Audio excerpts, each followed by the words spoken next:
بتدوري على طريقة سهلة وبسيطة لعمل الرز بلبن ولقيت الفيديو ده في وشك، يبقى انت كده في المكان الصح. بجد يعني من اسهل واروع الطرق اللي ممكن تعملي بيها الرز بلبن. في 5 دقايق هتعملي اشيك واروع واحلى رز بلبن هتاكليه في حياتك. الرز بلبن مش عبارة عن شوية رز ولبن وسكر، لا، الرز بلبن عبارة كده عن خطوات بسيطة. بُصّوا، بتودّي الرز بلبن بتاعنا في حتّة تانية، من غير تعقيدات ولا هننقع ولا هنسيب ولا أي حاجة خالص. 5 دقايق بالضبط واحسبيهم كده على إيدِك، هتطلّعي أحسن رز بلبن أكلتيه في حياتِك. اللهم صل وسلم وبارك على سيدنا محمد وعلى آله وأصحابه أجمعين. أهلًا بكم حبيباتي، عاملين إيه؟ إن شاء الله النهارده هنعمل مع بعض الرز بلبن بطريقة سهلة جدًا وبسيطة. أول حاجة جبت حلة على النار وحطيت فيها كوباية من الرز، يا دوبك غسلتها كده وحطيتها في الحلة، وبعد كده حطيت عليها شوية مَيّة يا دوبك يغطوا الرز، وهاسيبهم يغلي غلوتين، وأول ما يغلوا هنهدّي النار خالص ونسيب الرز بتاعنا يستوي براحته خالص.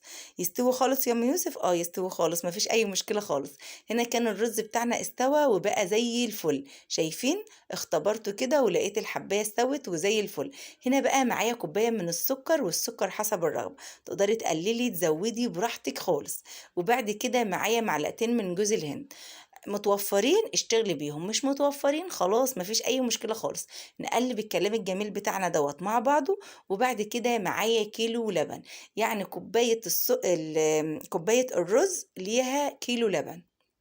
تمام كده، تمام. يبقى حطينا كوباية رز، ما تزوديش، يعني الرز لما بيكون كتير في اللبن بيكون تقيل كده وطعمه مش حلو. لما يكون اللبن أكتر من الرز بيديكي طراوة كده وطعم ولا أروع. يبقى كوباية رز صغيرة، مش كوباية كبيرة، كوباية صغيرة عليها كيلو لبن. بعد كده بقى حطينا اللبن، هنا معايا معلقتين من النشا، هقلبهم في شوية مية كده لحد ما يدوبوا معانا بالشكل اللي انتوا شايفينه دوت، ونركنهم على جنب. طبعا اللبن بتاعي بخيره، مش محتاجة احط قشطة ولا احط اي اضافات تانية. لكن انت لو عندك كريم كراميل او كريمة لباني ايا كان، حاجة انت عايزة تضيفيها تعززي بها الطعم، مفيش اي مشكلة خالص. هنا بقى خلاص، بس النهاردة بقى عاملك شوية لبن من غير اي اضافات، شوية رز شوية رز بلبن من غير إضافات، حاجات بسيطة جدًا، جدًا، بس والله العظيم أحلى رز هتاكليه في حياتِك. هنا زي ما أنتم شايفين كده كان اللبن خلاص بتاعنا غِلي، أول ما يغلي بالرز بنروح نازلين بالنشا، والنشا بقى إيد بتنزّل وإيد بتقلّب، علشان ما يعملش معاكِ تكتلات يبوّظ الخطوات اللي إحنا عملناها. خطواتنا بسيطة وسهلة، وزي ما أنتم شايفين كده الفيديو شارح نفسه.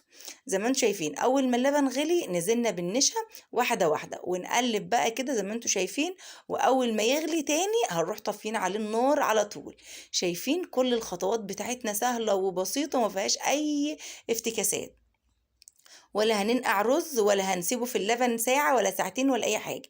والله العظيم لو جربتوا الطريقة دي لا تاكلوا أحلى رز في حياتكم. شايفين ما شاء الله الرز أصلا طري وروعة روعة روعة وكريمي، وقوامه مظبوط 100%.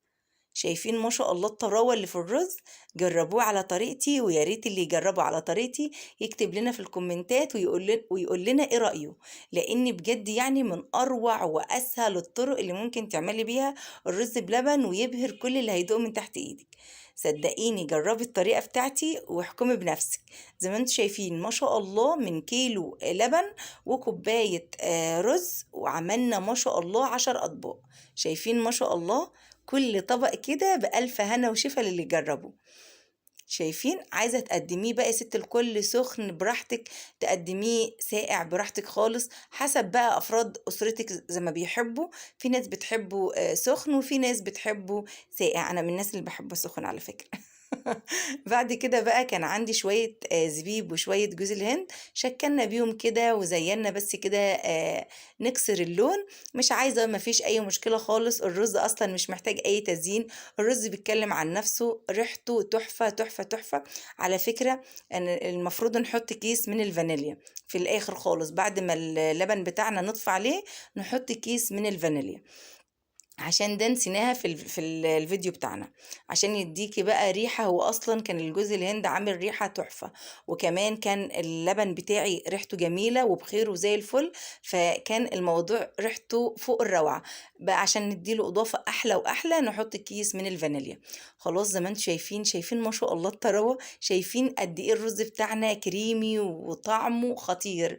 جرّبوه وإن شاء الله يعجبكم. أتمنى يا رب إن طريقتي النهارده في عمايل الرز تكون عجبتكم، وأتمنى كل شيء كده باقدمه لكم يعجبكم. إلى اللقاء في الحلقة القادمة، كانت معكم أم يوسف، والسلام عليكم ورحمة الله وبركاته.